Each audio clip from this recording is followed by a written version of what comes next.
जी हाँ दोस्तों, हम केवल वही क्वेश्चन करवा रहे हैं जो मोस्ट इंपॉर्टेंट है और ये जो क्वेश्चन है वो मोस्ट इंपॉर्टेंट है। ठीक है। ऑपरेटिंग सिस्टम क्या है, इसकी आवश्यकताएं, कार्य और उद्देश्य बताइए। या तो क्वेश्चन ऐसे भी दे सकता है कि ऑपरेटिंग सिस्टम का अर्थ और इसके प्रकारों का वर्णन करें, तो भी आंसर यही लिखना है क्योंकि लॉन्ग टाइप्स क्वेश्चन में आएगा ये। ठीक है। 15 मार्क्स में आएगा तो इसका आंसर आपको अच्छे से लिखना पड़ेगा। जहाँ भी आपको ऑपरेटिंग सिस्टम दिख जाए आंसर आपको यही डालना है। ठीक है। ऑपरेटिंग सिस्टम क्या होता है दोस्तों, देखिए जो ऑपरेटिंग सिस्टम है वो पूरा कंप्यूटर का देखभाल करता है। जिस प्रकार से कोई एप्लीकेशन होता है ना, वैसे ही एक हमारा क्या है, एक ऑपरेटिंग सिस्टम होता है, एक सॉफ्टवेयर है जो कंप्यूटर का देख रेख काम करता है। जो भी कुछ चलता है ना, वो ऑपरेटिंग सिस्टम के कारण ही चलता है। अगर ये नहीं होता तो कंप्यूटर वर्क नहीं करेगा।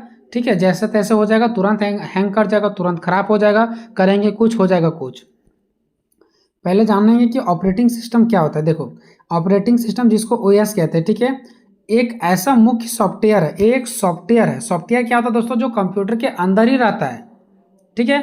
और वो वर्क करता है। जैसे हम टैप कर देते हैं 2+2 तो वो 4 बताता। तो ये आपने कभी सोचा कि 4 वो बताता कैसे? तो उसके अंदर का प्रोसेस होता है, तब हमको 4 बताता। तो वो एक सॉफ्टवेयर के कारण ही ऐसा हो पाता है। हम लोग देखते होंगे लैपटॉप से, कंप्यूटर से एडमिट कार्ड लोग बनाते हैं। ठीक है। बहुत सारा तरह तरह का काम बनाया किया जाता है, तो वो सब एक सॉफ्टवेयर के माध्यम से ही होता है। वैसे ही ऑपरेटिंग सिस्टम एक कंप्यूटर का ऐसा सॉफ्टवेयर है जिसके बिना कंप्यूटर चल ही नहीं सकता है।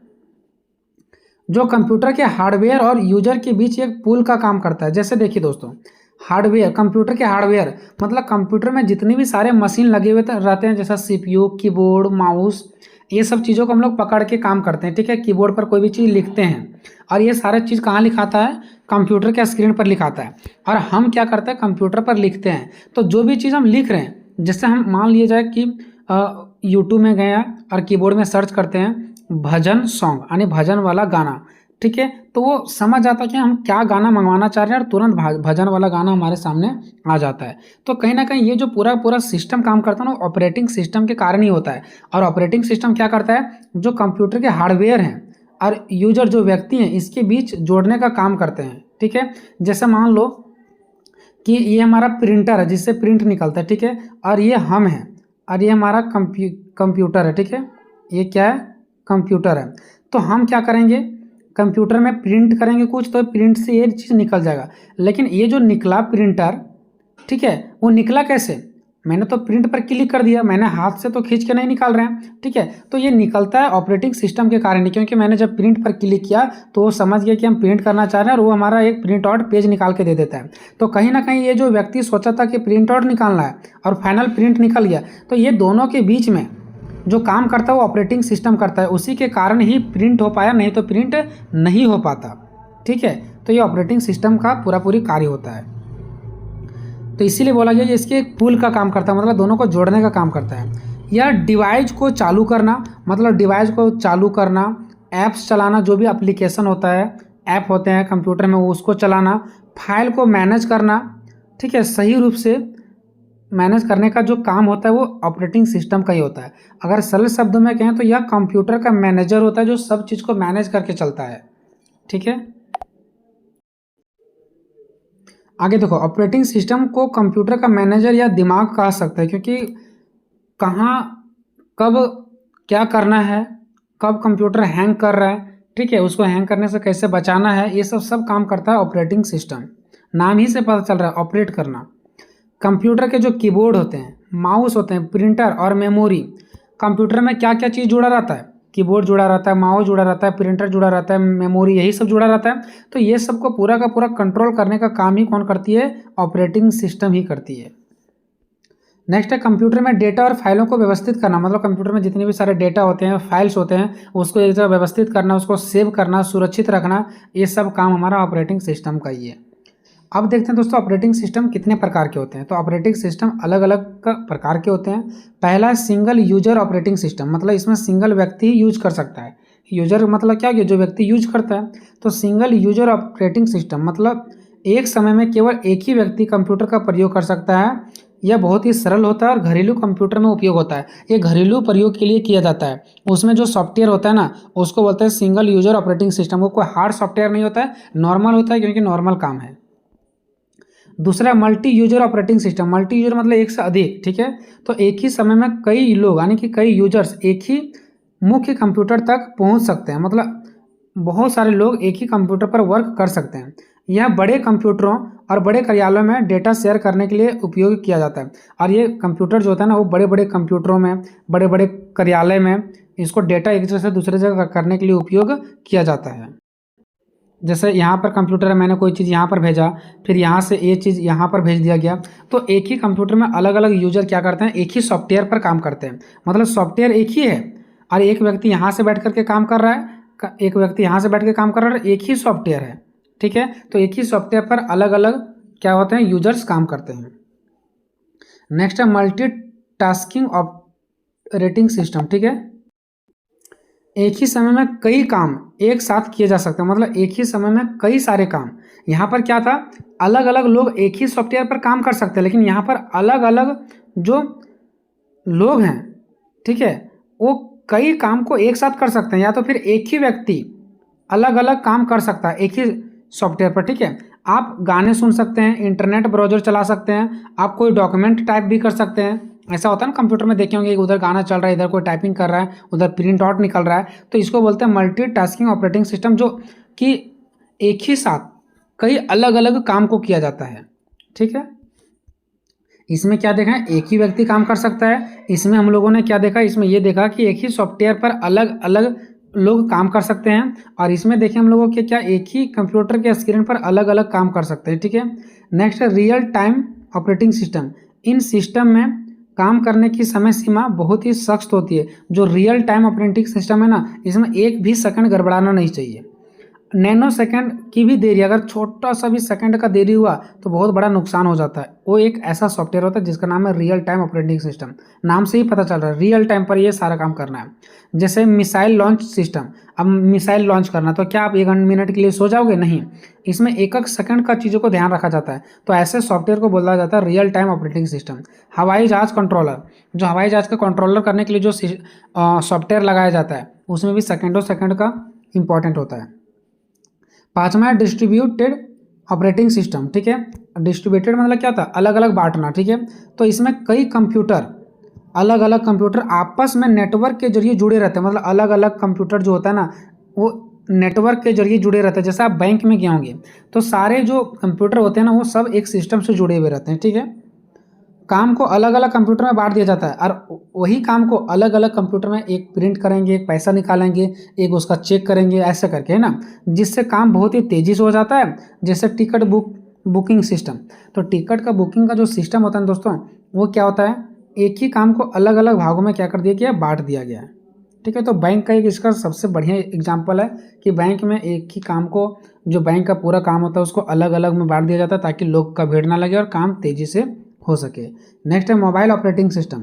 यह विशेष रूप से स्मार्टफोन, टैबलेट, स्मार्ट टच, ये टैबलेट भी एक मोबाइल की जैसा होता है, ठीक है। स्मार्ट वॉच हो गया, जो स्मार्ट वॉच भी आप लोग देखे होंगे, ठीक है, घड़ी जो ऊपर से ही टच करते हैं तो काम करता है, ये सब के लिए डिजाइन किए जाते हैं, तो उसको बोलते हैं मोबाइल ऑपरेटिंग सिस्टम। ये सिस्टम लगाया जाता है स्मार्टफोन में, टैबलेट में, स्मार्ट वॉच में, ठीक है। ये टच स्क्रीन होते हैं और कम बैटरी को खपत को ध्यान में रख करके बनाए जाते हैं।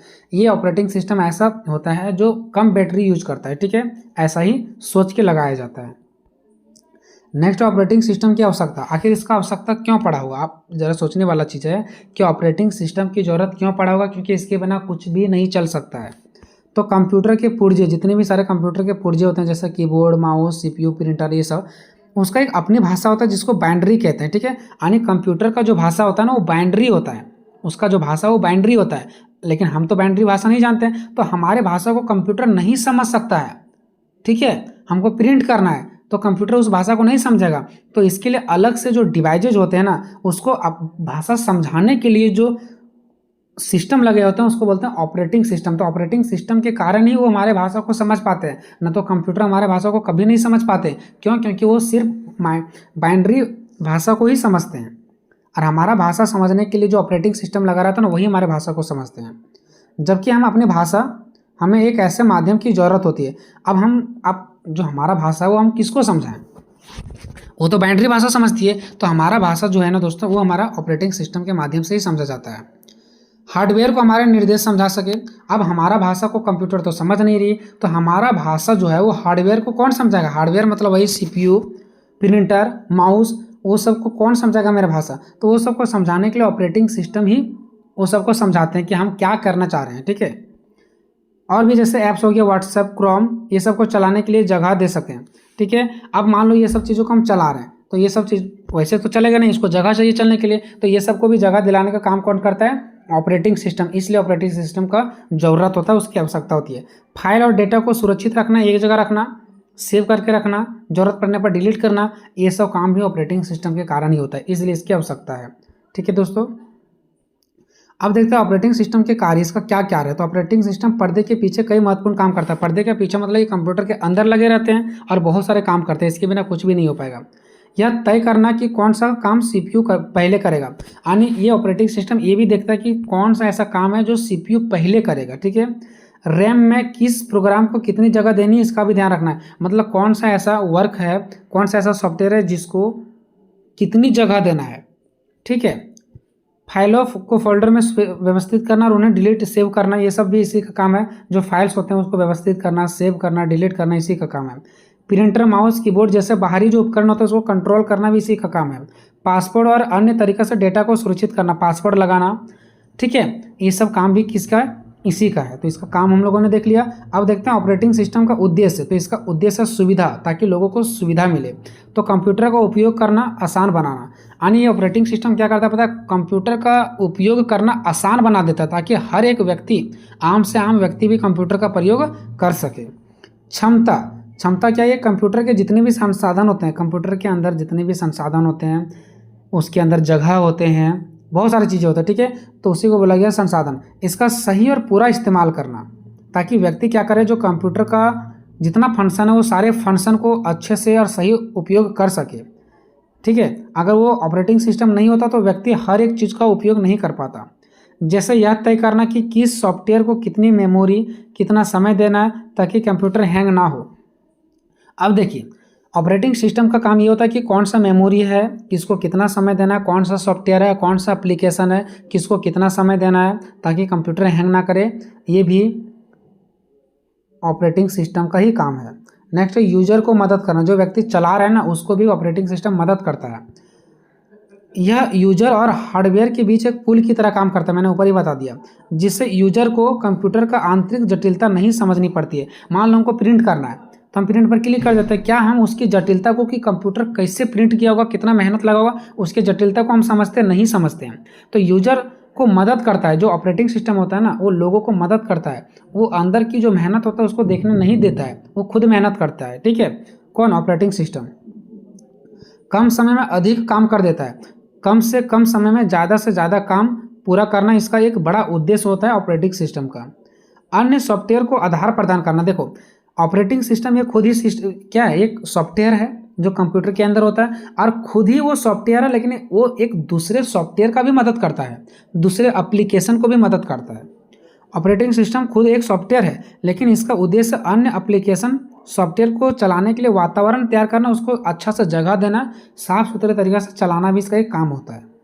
त्रुटि का पता लगाना, सिस्टम में आने वाले किसी भी प्रकार की खराबी या वायरस की जानकारी यूजर को देता है, सिस्टम को क्रैश होने से बचाता है। ये सब काम कौन करता है? ये करता है ऑपरेटिंग सिस्टम। अगर ऑपरेटिंग सिस्टम का ध्यान इस पर नहीं होता तो कंप्यूटर चलते चलते क्रैश हो जाता, हैंग कर जाता। तो ये सब कंट्रोल करने का काम कौन करती है दोस्तों?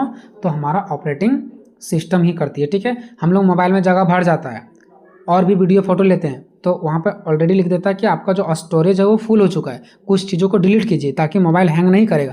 तो ये सब जो नॉलेज दे रहा है, ये सब ज्ञान दे रहा है, वो किसके माध्यम से मिल रहा है? ऑपरेटिंग सिस्टम के माध्यम से ही मिल रहा है, वहाँ कोई व्यक्ति काम नहीं कर रहा है। निष्कर्ष, ऑपरेटिंग सिस्टम वह मंच है जिस पर कंप्यूटर के सारे प्रोग्राम अपना प्रदर्शन करते हैं, यानी कंप्यूटर के जितने भी सारे अंदर सॉफ्टवेयर होते हैं, एप्लीकेशन होते हैं, वो अपना काम करते हैं। यदि ऑपरेटिंग सिस्टम ना हो तो हमें कंप्यूटर से एक छोटा सा काम कराने के लिए भी बहुत ज़्यादा देर सोचना पड़ेगा, बहुत ज़्यादा मेहनत करना पड़ेगा, काफ़ी समय भी लग सकता है, ठीक है दोस्तों। तो आई होप जितना भी आसान तरीका से हो सकता है हम समझाने का प्रयास कर रहे हैं। आप लोग कमेंट में अपना राय जरूर दीजिएगा कि क्या आप लोग को समझ आ रहा है या नहीं आ रहा है, ठीक है। अभी तक दोस्तों यूनिट नंबर 1 और यूनिट नंबर 2 का जो इंपॉर्टेंट क्वेश्चन था VBI वो मैंने कंप्लीट करवा दिया है दोस्तों।